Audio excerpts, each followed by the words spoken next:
السلام علیکم دوستو، یہ ایکسرسائز بہت آسان ہے۔ یہ ان لوگوں کے لیے ہیں جو ڈپریشن اور انزائٹی اور اپنے غصے کو کنٹرول نہیں کر پاتا۔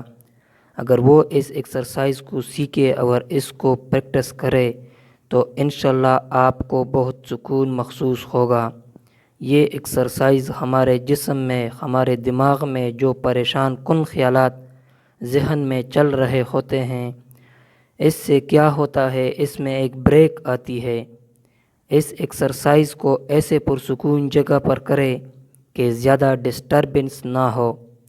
تو چلتے ہیں اس ایکسرسائز کی طرف۔ سب سے پہلے آپ بائیں ناک پر انگوٹھا رکھیں، یعنی اس کو بند کرے اور دائیں والی ناک پر آرام آرام سے لمبی لمبی سانس لے۔ اس طرح آپ اس کو 5 منٹ تک کرتے رہیں۔ جب آپ 5 منٹ تک اس عادت کو اپنی روٹین بنا لیں، آپ کے غصے میں کمی آ جاتی ہے اور آہستہ آہستہ آپ انزائٹی اور ڈپریشن سے دور چلے جائیں گے۔ میں جب ڈپریشن میں تھا تو اس کام سے مجھے بہت سکون محسوس ہو رہا تھا۔ اگر آپ کو میری ویڈیو پسند آئی تو چینل کو ضرور سبسکرائب کریں۔ ملتے ہیں نیکسٹ ویڈیو میں۔ اللہ حافظ۔